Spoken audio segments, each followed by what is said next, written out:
focus on, you know, the new annual letter that we sent out, and give you kind of maybe some advice on how to go about tackling this new technology offering that we've got, and then also just a couple of other kind of, I guess, housekeeping items. But before I get started, does anybody on the call have anything they want to make sure I cover today? Any particular questions or things like that? I'm sure there's hardly been any changes or issues come up in recent days, right? But in any event, look, if anybody has any questions or issues that you know we don't cover today, please make sure you know give me a holler and let me know. Before we get on the tech stuff, let me talk a little bit. I've had a few people ask me about the business plan, and I know we talked about it on the call the other day. Let me give you kind of an update on where we are with all of that. First of all, we are putting together a business plan, but I haven't prioritized that as much as I have some other things. And I can tell you this, we'll have a business plan no later than the end of this month. In fact, I've got a call on Monday with Kristen Bono to kind of get their format down on how we actually put the plan together. But the bigger issue for me right now is getting some things done and getting some projects up and running. So Dennis Hauser and I had a call with Schwab last week, and it was a very good call. There are some ways that we think we can streamline our ability to get access to the Schwab platform. But there is a fair amount of work involved. So anyway, I've received a due diligence questionnaire. It's not going to be that hard to do because I've already gone through this with them on a more direct basis in some of the previous conversations we've had over the last year. So they're pretty familiar with our firm, and we've got the data here. And just as a reminder, we're looking at this as a WMP, a Wealth Management Partners affiliation. So we're not doing the full due diligence for every advisor in the Lincoln system at this point. We're keeping it a much more manageable project that is really around our needs. And then with the thinking being that in a year or so, if things look good and there's an opportunity, that it might be something that gets rolled out to the rest of the firm. But for right now, we're focusing just on Wealth Management Partners. So I've got pretty much most of the day tomorrow blocked off on working on the Schwab initiative. There are a handful of other things that we're working on right now. Of course, as you can imagine, right now there's also some trying to get some things procedurally in place because we're now working, under Lincoln's umbrella. So Angie and I are working on that. And I have talked to a few people about the advisory council. I'm going to make a couple of more calls, and I should have an announcement on that. If not by the end of this week, it'll be early next week on that group, and then how we're going to use that group to get feedback from the firm, from everybody, as we look at things like the Schwab initiative and others, to make sure we're going down the right path and exploring the right opportunities and implementing them in a way where you guys get, the advisors get the best result possible. Any questions on any of that stuff? One other thing I'll add is we are hoping to make an offer this week on a new employee, and we're not hoping, we're planning to. We've got somebody we love. I hate to say anything about it until they say yes. Angie, she's laughing, but I think she probably wants to strangle me for even saying anything. But I am very optimistic.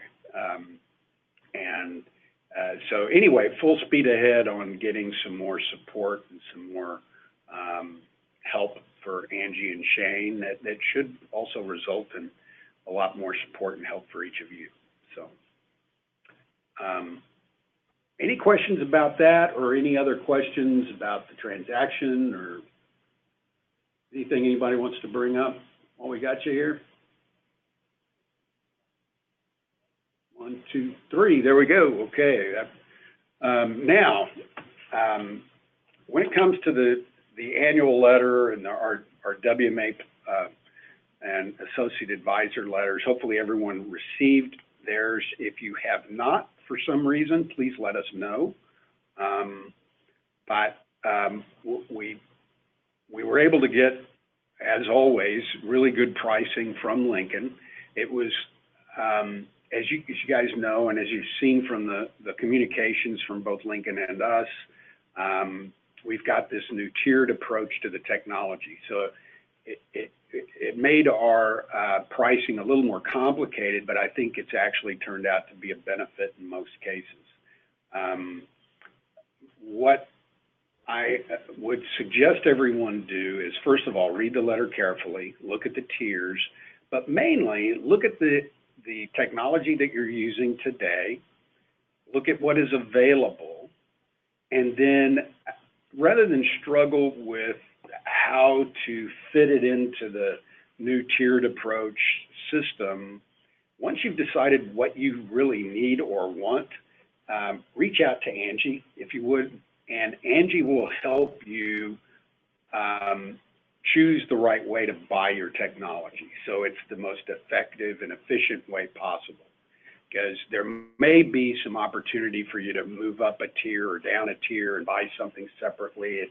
It can be a little complicated. So don't focus on that quite as much. Focus on what you need and want, what's required to run your business, and then let us help you figure out how to buy it the best way possible.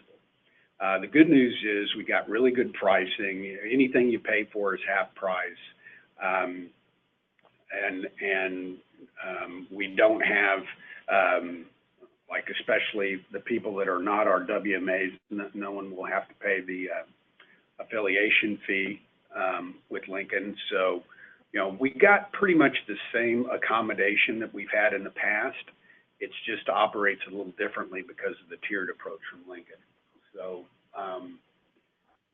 but again, while I've got you on the phone, anybody have any questions, any concerns, anything you'd like to bring up about the new, you know, technology offering or anything else regarding our annual letter?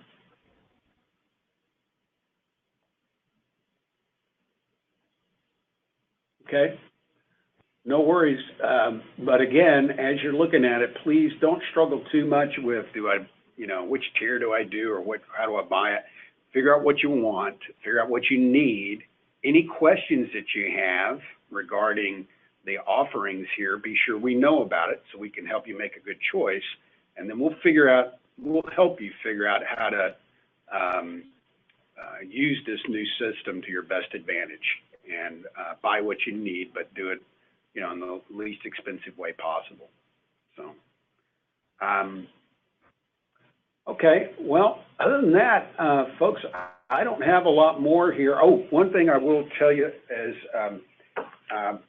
we only have calls scheduled through today, so I picked some new dates here. So we're going to have a call on May 9th, June 6th, and July 11th. These will all be at the same time. We'll go back to the 10 a.m. time slot on Wednesdays. These are all Wednesdays. And so we'll be sending out a reminder to everybody, so you can get this on your calendar. But we're going to keep scheduling these things out. I want to keep doing this. We may, as time goes on and we get some of these new initiatives, have some calls in between these monthly calls as well, but I want to make sure we get something, tangible on the schedule every month to make sure that we keep in contact with you. And it also gives us a good incentive to do some things like we do today, which is get the people from AssetMark in front of you. And this seems to be a really good venue for that. Okay, so if there aren't any questions or other comments or issues, I'm going to go ahead and, Luke, are you there? Yes, I'm here. Perfect, perfect. Well, I recently had a meeting with Keith Stemple, who is our local account rep for AssetMark, and I've spent a fair amount of time on the phone with Luke recently as well. And AssetMark is a firm that has gone through quite a bit of change and evolution, I would say, in the last few years. They've made a huge investment in technology. They've made some significant additions, I would say, to their platform and the different types of advisory options that they can make available. And what I asked Luke to do today is talk to us a little bit about risk management. And we finally have a market where there is some real volatility. And I think I've mentioned this at our kickoff meeting, that when there isn't any volatility in the market, then a lot of times what happens is our clients end up taking a lot more risk than they probably should or think they are. This happens in hot markets a lot, and so sometimes it's hard then to convince clients that chasing those returns may not be in their best interest because of the amount of risk that they currently have in their accounts due to these big swings upward in the market. But now that we've got some volatility, I think that discussion becomes a lot easier to have with clients and more important to have as well. So anyway, I'm going to ask Luke to get started. He's going to present for a while, and you guys everyone will have a chance to ask questions and get more information as we go along. So Luke, we'll let you get started, okay? Sounds good. All right. Looks like everyone can see my screen right now.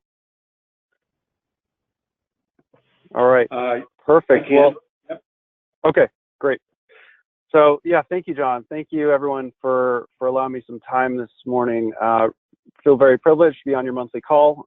We certainly are very excited about furthering partnership with you all and Lincoln, and things have really come a long way since just several years ago and working and partnering with your group. So want to thank you for that.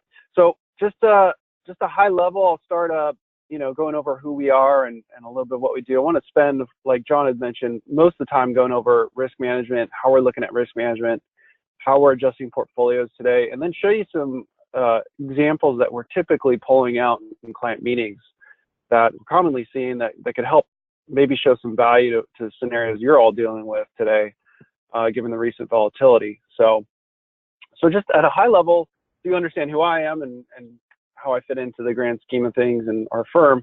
So I work in business development here, supporting advisors in Southern California that are getting to know the platform. So I'm more involved in the front end and onboarding folks, getting familiar with our offerings. We do have Keith Stemple out in the field, who some of you may have talked to. He's doing all the office meetings out in the field and really goes deep with your practices. And then we have a whole team behind the scenes of service folks, practice management folks, and really everyone. So at any point, our team may include 7 individuals that cover just your area, depending on where you're located. So we have over 100 sales folks around the nation. So pretty big team. I think it's a big part of what's changed over the past several years as our team has grown. And that goes along with becoming a larger firm. And so we're currently at about $45 billion in assets. Remember when I started with the firm about 10 years ago, we only had, I think, around 10 to 15 billion. So things have changed quite a bit over the years. And we're one of the largest TAMPs out there. So we are in that third party space, working with your broker dealer, fully approved as a broker an option outside of any internal platform you have, and giving access to all of our investment strategies, no limitations as to what you can use on our platform. And we've we actually been around for over 20 years. So we started in Bay Area by independent advisors, which is the reason why we only work with independent advisors. So you're not going to see us in the bank or wirehouses or any of those other channels. So definitely our niche.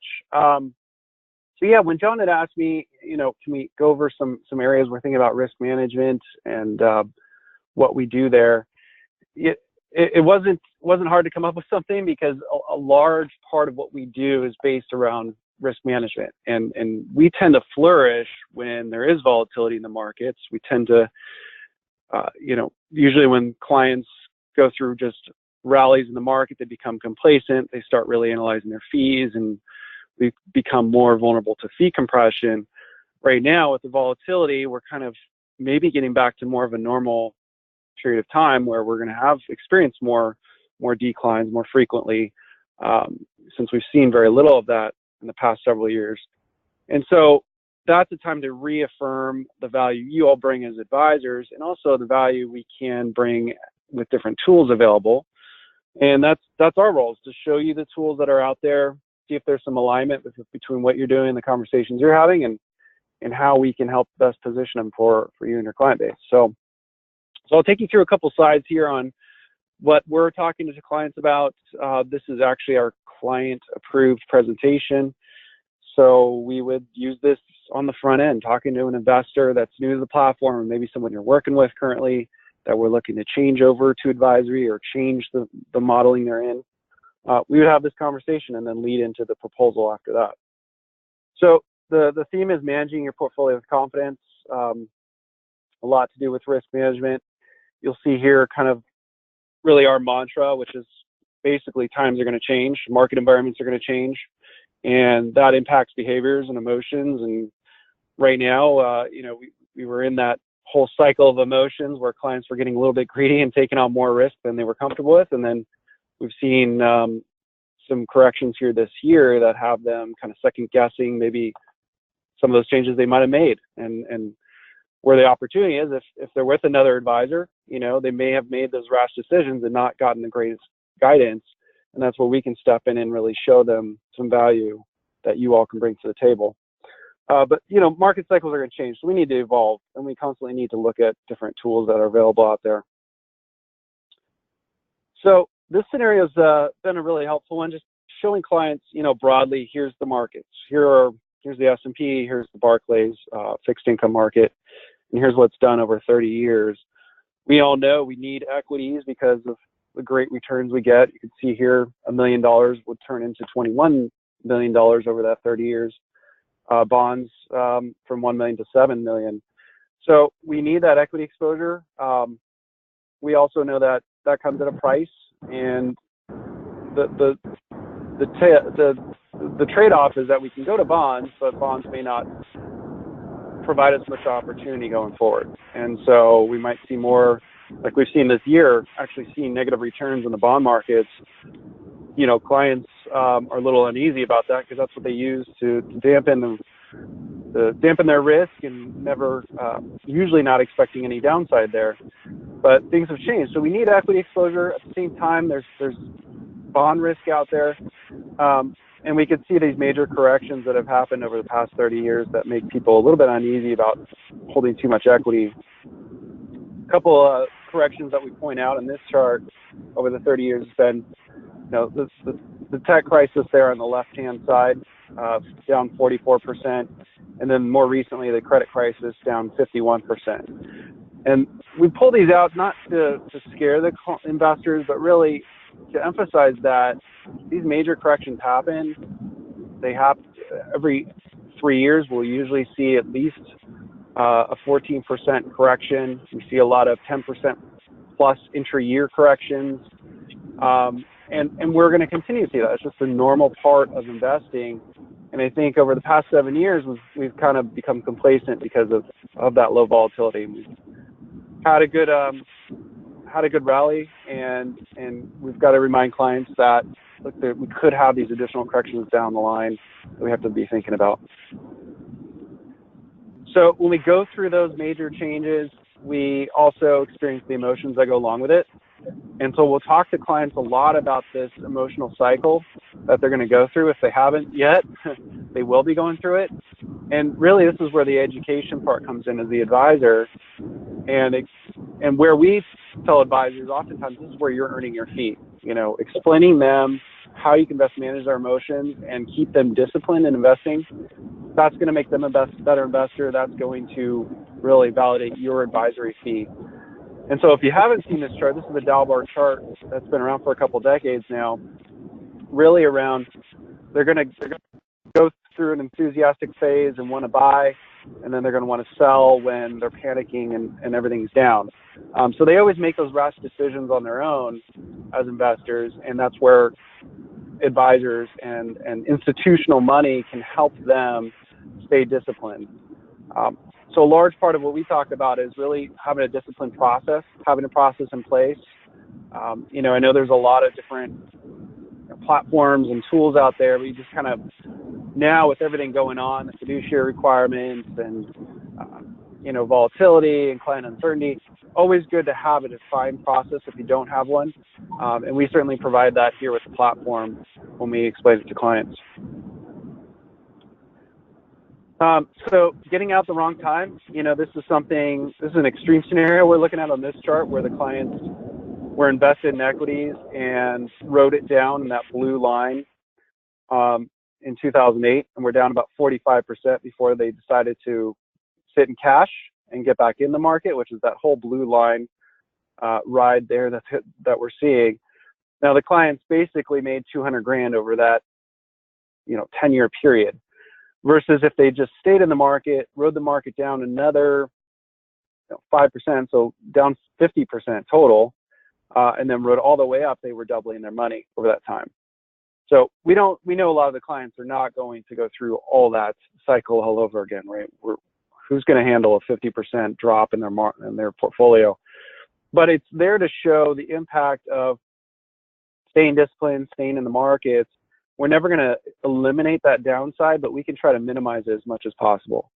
And that's what we're always looking for, different tools to minimize that drop when it does happen. Because the worst thing they're going to do is sit in cash or change their risk profile, call you up and you know, in a panicked mode, you can't talk them out of it because they're just you know, struggling with what's going on. So we want to prepare them for any changes. We also want to have something that's in line with their emotional investing. So all very important factors. So the chart here is basically showing what the industry's done to evolve portfolios and manage risk. You know, we don't need to go through every pie chart, but basically on the far right in 2010s, you know, every portfolio you look at is going to have a blend of all these different asset classes.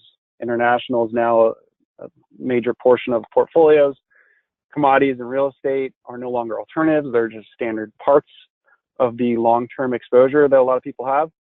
And we realize that this is very important for long-term investing, but at the same time, there's going to be different cycles we go through when all these asset classes move in the same direction. Correlations go up. Because what we've seen is when volatility goes up, so do correlations.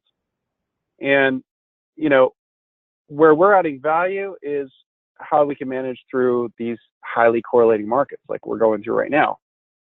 And you're looking at chart here showing, you know, what happened in the tech flash crash of 87 on the far left. In the middle is the tech crisis, and on the right is the credit crisis. And the major themes here are that things are moving together. You know, if we look at the credit crisis, we know that S&P was down 51% from the high point to low point, but also commodities were down significantly. REITs were down 64%, international. So there was not really anywhere safe in those riskier asset classes we could go to. And we've seen that time and time again, not just that time period, but we've seen it in the tech crisis and flash crisis period of time. So if we're trying to diversify portfolios further, asset classes will do that. In the short term, though, it feels like investors struggle with that. They struggle with feeling like they're insulated from a lot of the downside. So we want to start evolving portfolios and having a different conversation about managing risk to where we can add other layers, other tools to their portfolio. And this is where you're going to see really this leads into kind of our pitch of AssetMark as a platform of these 3 different styles of management that we've organized the platform into. And we think about it in these 3 major ways, core being more of that long-term diversified portfolio. You can be somewhat active. A lot of times core is typically more passive, but it's a way to get long-term market exposure. You know, with core, you're going to typically move with the markets too. There's a benchmark that every risk profile is going to have, and it's going to move up and down with the markets. But if they're making some slight active changes in there, they can add a little bit of value through avoiding some losses. If you think about a lot of other platforms out there, maybe some that you all are using in the third-party space, most of them fit into that core area. And if we talk to the wirehouses or the money that we're trying to compete with, almost always they fit into that core area. And so what we're trying to do is tell clients that there's a different way to invest where you can have core, but then we can layer in these other pieces as well, which include the tactical, which include diversified. So the tactical is going to be there to manage a lot of the shorter term risks. It does look, these are portfolios that manage looking at the next sometimes 3 months up to 18 months of what's going on in the market. So if there's increased rate risk, they can completely change the makeup of their bond exposure. If suddenly they don't favor international markets, they can move out of that exposure completely. So a lot of range you'll find inside of that tactical area. And I know tactical is thrown around often in our industry. A lot of times tactical that we see out there, it's typically, you know, making small changes, you know, 3 to 5% shifts here and there. What we're talking about in our tactical is they can completely leave the markets. They can go from they can look like a 60-40 today and then be down to 30% stock tomorrow, or eliminate all their stock exposure in a really severe scenario. So that's what we're using for a lot of that downside risk, but also trying to get some equity in there. And then the last component is that diversified strategy, which has come into play a lot recently with the bond risk that we've seen.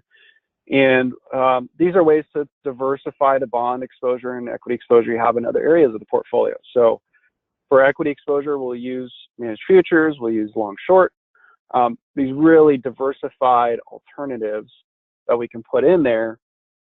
And we help advisors do this, so it's not something you're on your own trying to manage through.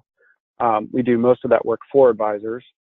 And then the bond and bond alternative has been really helpful because it allows us to change duration of the bond very quickly with the firms we use there. It allows us to go from corporates to high yield very quickly, sometimes go to cash inside of the bond portfolios. So a lot of flexibility there, bond risk, but without taking all the correlations to bonds.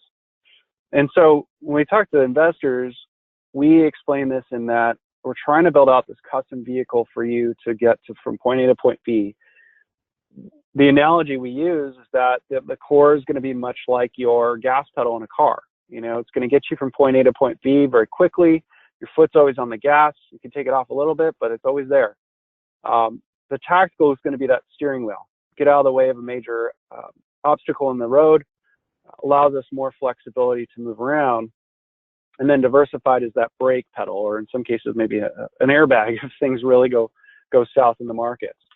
So they can actually earn money when things are down, or they can really insulate the portfolio in those severe situations. So that's an overall picture. So when we talk to clients about, you know, any recent corrections, we will come back to this consistently and explain, let's look at your portfolio, let's see how much core you have in there versus these other areas, because we already know that the core is going to move down with the market more than other portfolios. So if we have any core exposure, we can explain to them that is your long-term diversified money. We know it's going to move a little bit more with the downside, but that's why we've also complemented that with these other areas, the tactical and the diversified. And it helps for a really a meaningful conversation that we're having, not just on the front end when we open up an account or explain how we're different, but also on the review side.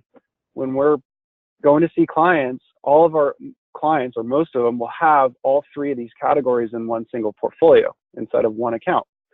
And so we'll talk them through what's going on and what they need to know, why we've already thought about the volatility that's taking place today, and we have, you know, that tactical position in there to help maneuver around, or the diversified. So it's a way to reinforce something that they may have already set up, and it comes into play a lot more when there is volatility. You know, when things are just moving upward, you know, we're talking about how much core do we have in the portfolio. I just need more core, and we always kind of position things as, you need to have some of these other exposures at all times, even if it's a small amount. We need to be always thinking about the next risk that's going to be around the corner. So the firms that skip ahead to the firms that we're using, you're going to recognize a lot of these firms. I'll try to zoom up a little bit so you can see it better. But you know, there's household names mostly in that core area, and then there's going to be more boutique firms that you'll find in the tactical and diversified area. The idea here is these are all firms that are managing institutional money. We're getting access to because we're an institutional platform, and then in turn your retail clients can have that institutional type of portfolio. So minimums might be 5 million to 10 million per firm here, but because of our platform, we're leveraging the dollar amounts we work with, so we can get access and put together portfolios for clients for as little as $10,000. And we'll put them together using all three of these categories, and we'll pick firms that go inside of each category. Because there's kind of two ways to work with us. You can pick firms that you like in this lineup. There might be certain firms that you've used, like an American Funds, let's say, for clients in their commission product. Helps for a very easy transition. But there's also going to be firms that, you know, you may not have heard of that we're really in tune to. So we have a due diligence team, an investment management team up north at our home office, and they're monitoring all these firms. So they'll put them together for you in a meaningful way. We ask a little bit about what's going on with the client, and we'll put together a turnkey portfolio for you so that you can work on educating the client, walking them through their emotions, seeing them on a regular basis, because that's what they're looking for. And what we found through all the studies that we've seen is clients are looking for guidance, not so much an investment manager. You know, they know that you all as advisors have the ability to find the best tools to help manage the portfolio. And a lot of times they don't even know who's managing the portfolio if you kind of ask some clients.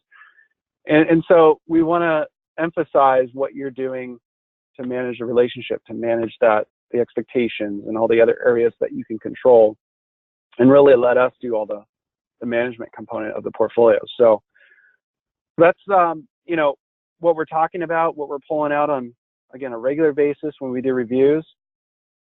And with the last part of my time here, I'd like to show you some examples, but I'll just pause there. Any questions or anything I can answer on what I've covered so far? Okay. This is Ryan Day. I've got a question. Can you hear me? Yeah, sure. Yeah. Okay. So at some point, if you don't mind, I think myself included, several of us may use FTJ Fund Choice. Sure. And so it'd be helpful to understand, you kind of went through one of the data points, which was a minimum, you know, like a $10,000 minimum. Mm-hmm. I don't know if that's true of one manager, or is that just true of a registration? Does a registration have a $10,000 minimum, or is it each money manager might have a $10,000 minimum?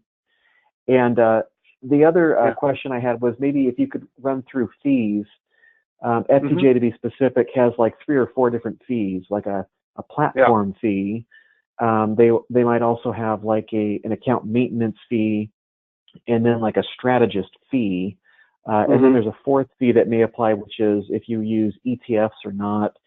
So if you could kind of, I don't know, not to have it be a compare and contrast, because you're not here to talk about FTJ, but it's helpful for me to understand what are the fee differences, or what are your fees, I should say. Yeah. So first I'll hit on the minimums. So the minimums we're pretty flexible. When we're using our mutual funds, we can be flexible with the minimums. I say 10,000 is kind of more the hard minimum with mutual funds, and that is at the registration level. So per registration, $10,000.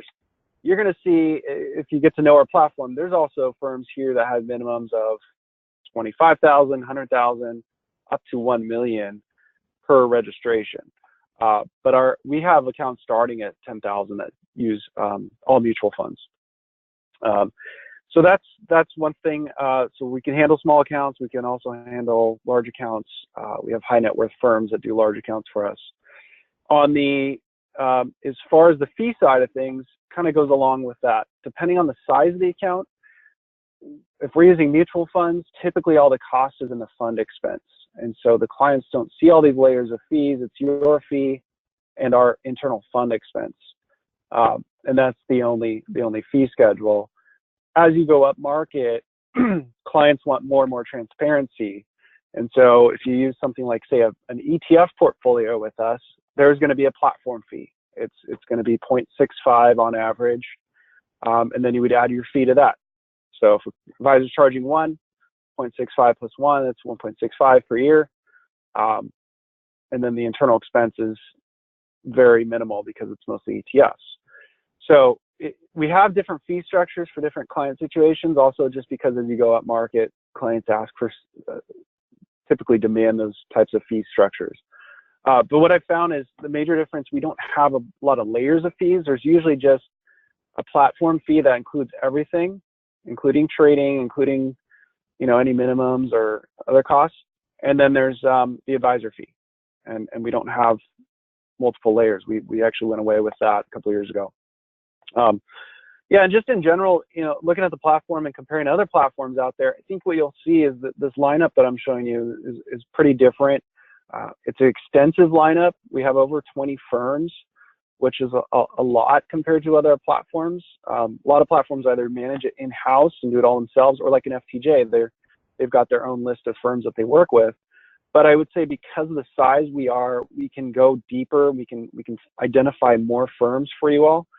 And the other thing is we actually put them together for you. A lot of times I hear there's not much guidance out there as far as, okay, if I like the concepts here, now how do I implement it? We do a lot of that for the advisor. Most advisors will use our turnkey options where we're taking the best of the best that you see on the screen here and putting them together in a portfolio. And that coincides with all the minimums I already talked about too. Did I answer your question? I think for the most part, maybe we could talk more offline on it. That's helpful to know the ETF fee, but I still don't understand, I guess, if there's a platform fee plus the 65 basis points to use the like an ETF manager. So feel free to talk to me when we're done. Yeah, that 0.65 is the platform fee. So there's no other fee outside of that. So there's no strategist fee to use like William Blair in addition to the 0.65. Well, William Blair, we get into the high net worth firms, they're going to have a different cost structure. But yeah, why don't I'll take your information and make sure we touch base on, I can send you a fee schedule. Okay, thanks. Great. So right now we're just looking at the website, and I wanted to make sure you all saw some tools. These are things that we're pulling out when we are doing client meetings. And we want to talk about risk and how we compare to, the person next door, or we compare to the overall markets. It's good to keep them grounded and going back, reinforcing a lot of things we talk about when we set up a client. And so I ran two scenarios here. One is more of this is using our turnkey modeling that I mentioned. One is using for more an accumulation client in a growth risk profile. And this online tool allows us to benchmark the clients, allows us to compare to outside portfolios. And I've had the scenario showing what clients have done over the past 10 years, and we're comparing it to a benchmark. So the GPS model, that's our AssetMark model. On the left in purple, and that purple line is our benchmark. That would be a 85-15 benchmark that you would see with a growth risk profile. And a lot of times, if you're using more of a passive strategy, like a lot of clients have today, they're pretty close to that benchmark. They are tracking it very closely. So it's a fair comparison when we're looking at something if the clients want to just generally see what's going on in the markets. And what you'll find is this is over a 10-year period. I already took out all of our fees, including a 1% advisory fee on our end. And this is comparing to a benchmark, which has no fees, of course. But you could see over that time period, ours is at about 6.67, benchmark with no fees taken out, 5.83. And that's great if we can show some outperformance there over the benchmark, definitely some value there. But the major number I want you to look at is on the right-hand side, looking at the volatility number. That's the standard deviation number. And you can see our portfolio has somewhere in the range of usually 30 to 40% less risk than the peers out there or the benchmarks out there. So what that means to the investor is getting similar returns with a lot less risk, a lot less emotions going along with it. And this is just over the 10-year. I'll show you, we can get into 5-year. You look at a 5-year chart, we're relatively close. We're actually, there's some slight outperformance, again, from a benchmark that doesn't have any fees taken out. But again, our volatility is lower. And you can show different time periods to see if there's value over what they currently have. What I've seen is that we're always going to have less risk than a lot of the peers out there, which is going to be key because they want to know, all right, if I'm paying for advisor, if I'm paying for an AssetMark, am I getting something out of it? So we can refer back to this to show them what would happen. And there's also a neat tool here that shows, drawdown. If I have, let's see, stress test. So what if the markets were down, 20%? How would my portfolio be compared to other portfolios out there? And we can show them, okay, this portfolio, if markets are down 20, we may be down as much as 13. But we can compare that to other portfolios they might be looking at or that they own. And a lot of times we're showing far less downside on that, that scenario analysis than what they currently have. So that's another way to kind of stress test the portfolio. And we would work through this to find some the right strategy first off for the client that they're going to be comfortable with, and also, show them the value of certain metrics that we can point out. Sometimes it's just for the advisor to be able to look at too. We don't even get to the client point, but it's helpful for advisors to see this. The other scenario I ran is for income. So I'll show you, just a very basic example. Franklin Income Fund. I just did 100% in an A-share Franklin Income Fund compared to our portfolio, which is a moderate income fund. So as close as we can get to apples from a risk reward or risk standpoint. And we'll look at, what that's done over a 10-year period. So again, Franklin Fund, you just have internal expenses taken out. There's no other fees taken out, no advisor fee, no trading costs. Ours has all of our fees taken out here except an advisor fee. So we can show the clients, look, net of fees on a more apples to apples basis, we can keep up with the portfolio. In fact, add over 100 basis points of value when you look at that 10-year return. But again, going back to that volatility number, that's what's going to be key. So if you look at the volatility number, Franklin Fund's close to almost 12% there, and ours is close to about 8%. So big difference there when it comes to volatility. And we can look at different time periods on this one. And really most scenarios that I pulled up in this comparison, we were outperforming with less risk. Sometimes it's just keeping up with the other outside portfolio, depending on what time period you're looking at. But usually when we go 3, 5 years or further, we're really demonstrating some risk management there. So this is all something we can put into a PDF that comes along with a proposal. And this Franklin Fund, very basic, so I could just show you all today the general overview of it. But I've had advisors send me a list of 50 different funds or different positions. We'll put it in, we'll match it up to the right portfolio, and we'll compare it. And we're not going to win every time when we do a comparison, but the advisor can at least see, what's out there.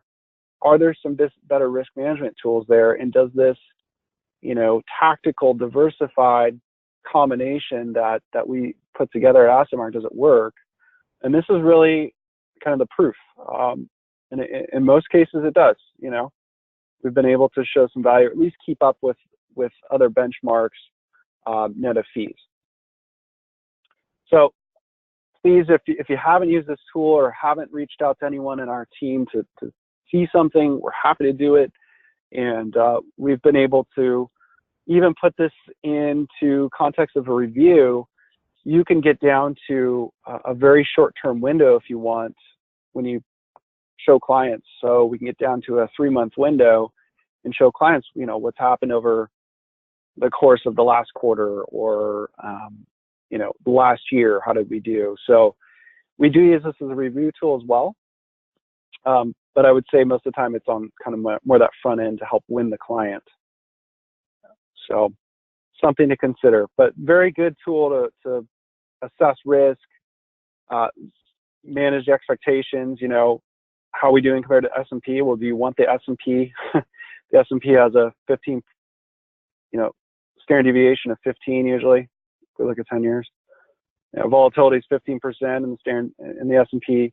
Do you really want that? Because yeah, you're getting decent return, but is the trade-off there? You know, there's going to be some major drops in the portfolio. So just if they're looking at certain benchmarks or, you know, comparing to their friends, this can also help. Any questions on this tool? Okay. Well, as I mentioned, please, if you have any scenarios, that's the best way to get to know us, because we have a lot of different tools and a lot of different models. We'd love to just take a look at a scenario. And now with everything going on, it's a great time to reassess and show clients, look, we've had a good run in the markets. It's worked really well for us. Now is also a good time to think about de-risking, especially if clients are starting to take money out of the portfolio or nearing retirement age. You know, let's take those wins that we had in more of that traditional modeling on another platform or somewhere else, and we can de-risk that with AssetMark and show clients that they can achieve their objectives with a lot less risk. So just some ideas.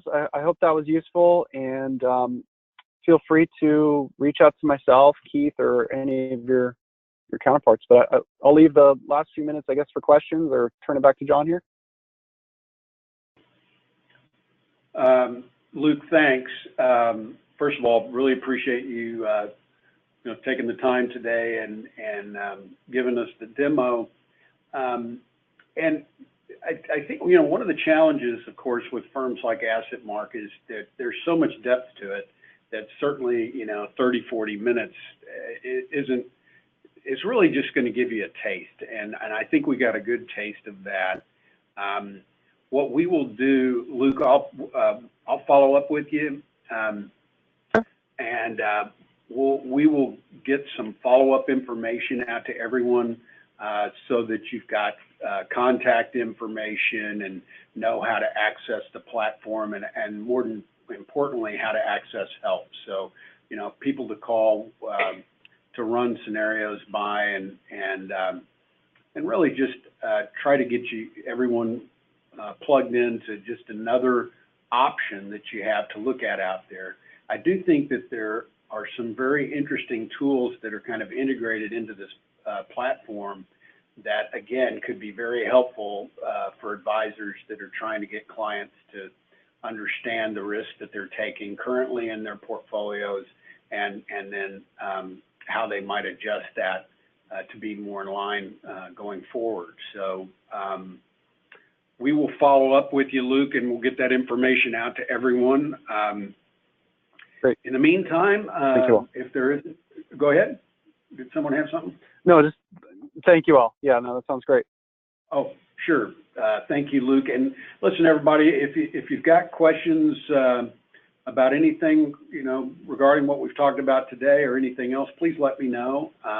We will get a reminder out for the future dates for future calls, and we'll send out some contact info and other follow-up on today's call. So thanks so much for your time, and we'll look forward to talking to you again soon.